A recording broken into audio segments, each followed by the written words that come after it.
Welcome to Linda's Corner. My name is Linda Bjork. For today's episode, I will be sharing an excerpt from one of my books called You Got This, An Action Plan to Calm Fear, Anxiety, Worry, and Stress. With all the disturbing current events we're facing, people all around the world are experiencing overwhelmingly high levels of stress right now. I feel strongly about the need to help empower people to be resilient and able to handle their problems. You Got This is a thoroughly researched, easy-to-read, well-designed action plan to calm feelings of fear, anxiety, worry, and stress, with a wide variety of proven cognitive behavioral therapy techniques that empower people to regain a sense of peace and control in their lives.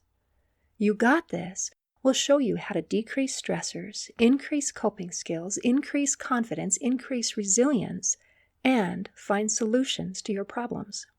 The book is available in paperback and ebook formats on Amazon. Today's excerpt shares some of the science behind our emotions and how it affects our bodies and our minds. Emotions by themselves are neither good nor bad. Instead, they are either helpful or hurtful, depending on the intensity, duration, and circumstances. Fear, anxiety, and worry are psychological and physiological responses to danger and can be a central part of our harm avoidance system. In other words, they are intended to help keep us safe. However, if they get out of hand, they may interfere with our physical, mental, and emotional well-being. They can harm our health, performance, relationships, and happiness. All emotions have a positive aspect. Stress, fear, anxiety, and worry can activate the sympathetic nervous system, often called the fight or flight response. Activating the fight or flight system can help increase the physiological response known as arousal, not to be confused with sexual arousal. Arousal is the physiological and psychological state of being awoken, or of sense organs stimulated to a point of perception. In other words, it means we're awake and alert. It increases heart rate and blood pressure and causes a condition of sensory alertness, mobility, and readiness to respond. This higher state of arousal means we're ready to fight or run away as necessary, and it helps to keep us safe. In addition to protecting our well-being, a slight increase of arousal caused by fear, anxiety, worry, or stress can actually improve our performance. Increased arousal caused by feelings of stress when you're taking an important exam can help you focus on the test and remember the information that you studied. Likewise, when an athlete is poised to make an important move, like a basketball player shooting a free throw, an increased level of arousal can help him make the shot. Our bodies and minds perform better with a little bit of excitement or stress. However, this is true only up to an optimal point of arousal.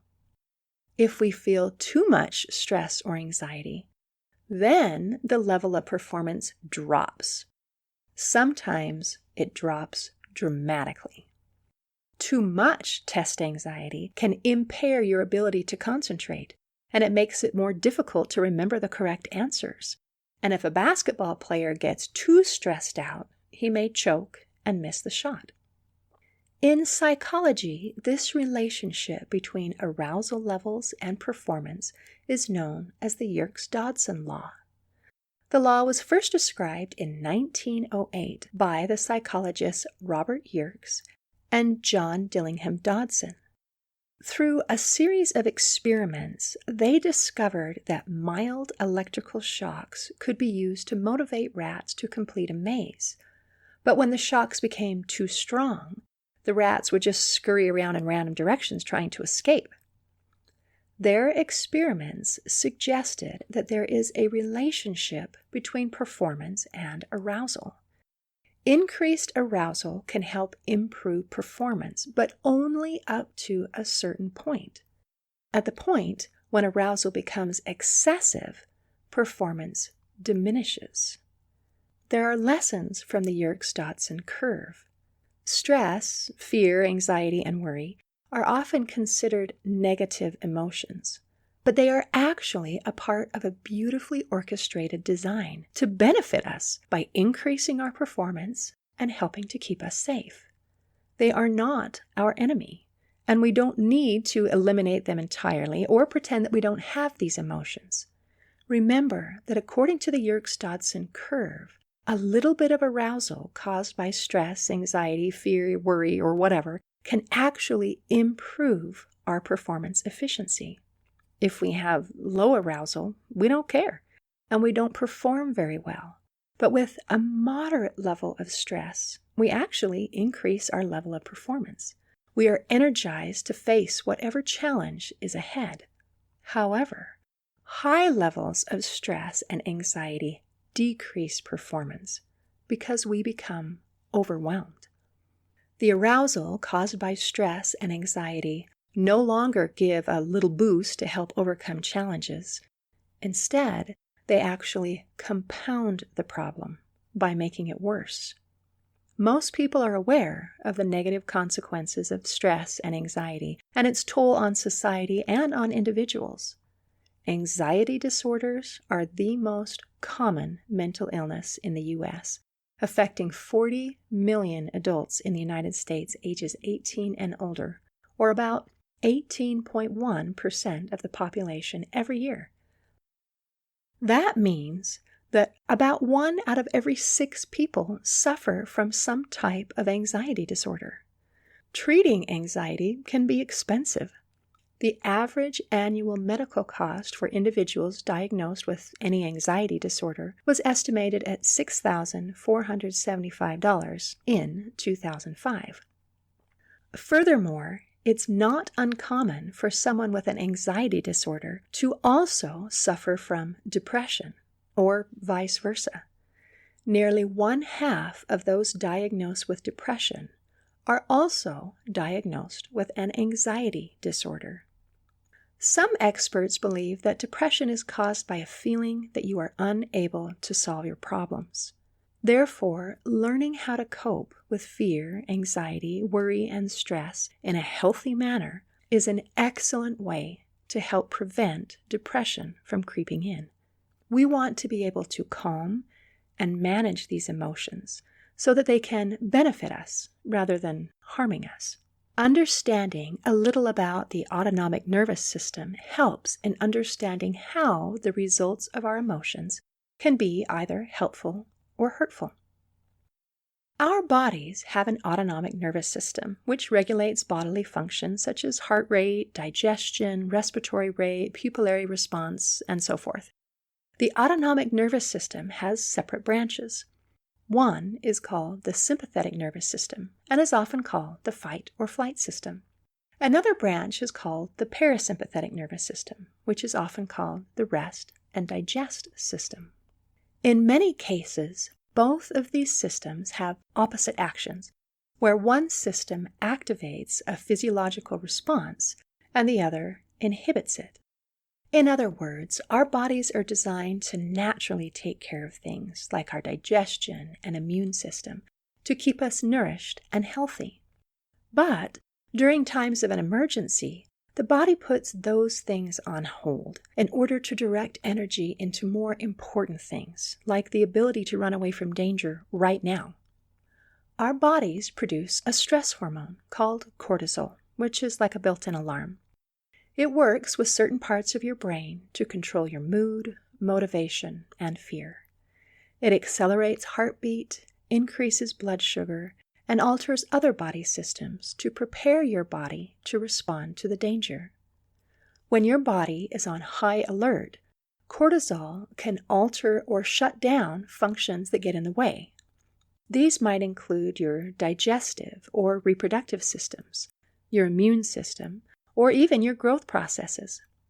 After the danger has passed, then your cortisol level should calm down and your heart, blood pressure, and other body systems will get back to normal. This is a wonderful, natural, and automatic process designed to help keep us safe and enable us to quickly respond to danger. However, this fight or flight system is only intended to be in use for short periods of time. And if we keep our bodies constantly in the fight or flight response with worry and stress, it can negatively affect virtually every organ system in the body. According to the National Institutes of Health, prolonged stress has been shown to cause numerous health problems, including anxiety and depression, headaches, heart disease, memory and concentration problems, problems with digestion, trouble sleeping, weight gain, weakening of the immune system, making you more likely to have colds or other infections, high blood pressure, upset stomach, ulcers and acid reflux, increased rapid heartbeat and heart palpitations, panic attacks, cardiovascular problems, increase in blood sugar levels, irritable bowel problems, backaches, tension headaches or migraines, chronic fatigue syndrome, respiratory problems and heavy breathing, and worsening of skin conditions such as eczema. This short list includes many of the physical problems that can arise from chronic worry, stress, anxiety, and fear. But there are also many social, mental, and emotional problems as well. Chronic worry, stress, anxiety, and fear can negatively affect our performance at work. It can negatively affect our relationships. It can negatively affect our happiness and well-being. When we're on the wrong side of that Yerkes-Dodson curve, our performance in every area diminishes. Stressors and coping skills. A stressor is an activity, event, or other stimulus that causes stress. Stressors are those things that cause fear, worry, anxiety, panic, or stress in our lives. Coping refers to our response to those stressors. It relates in how we deal with and attempt to overcome problems and difficulties. If we were to graph our stressors and our coping skills, we would get a pretty good idea of our state of being. If our stressors are low and our coping skills are high, then we are at peace.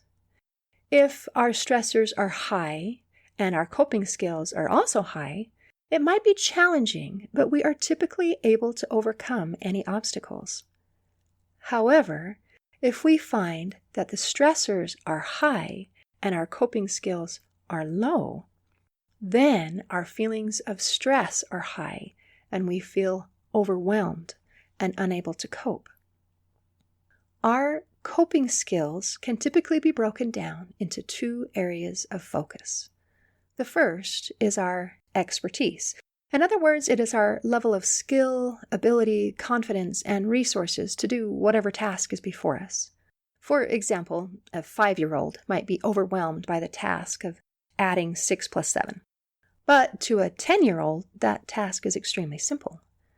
Likewise, for a 15 or 16-year-old, the multidimensional skills necessary to drive a car may seem overwhelming. But an adult may find that same task relaxing, since it requires very little effort. This is true every time we learn a new skill. As our expertise level increases, the task becomes easier, and we're able to cope with the demands. Another aspect of coping skills is called somatic quieting. Somatic quieting turns on the relaxation response in the body. The relaxation response is essentially the opposite reaction to the stress response. It is a process of turning the rest and digest system back on. This releases chemicals and brain signals to make your muscles and organs slow down and increase blood flow to the brain.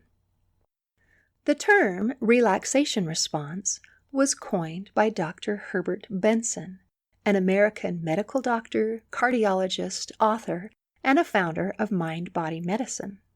His book, The Relaxation Response, describes the scientific benefits of relaxation and shows how it can be an effective treatment for a wide range of stress-related disorders. The relaxation response counteracts the physiological effects of stress and the fight or flight response.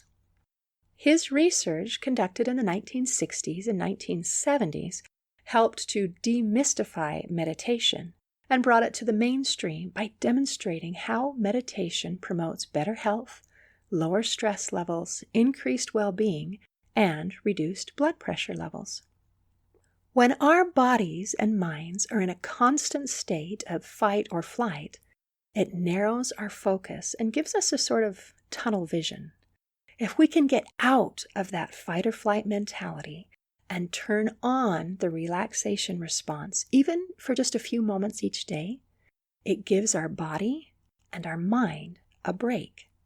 It broadens our focus, and we are able to find new and creative ways to solve our problems. You are stronger than you think, and smarter than you think. The answers to your problems are most likely already inside of you. You just need a way to tap into that greatness and set it free. Therefore, these two separate aspects of coping skills, expertise and somatic quieting, are interrelated. Calming down and turning on the relaxation response helps us get back to the top of our game by broadening our vision and tapping into our own creative problem-solving skills. In this book, we're going to discuss ways to decrease our stressors as well as ways to increase our coping skills.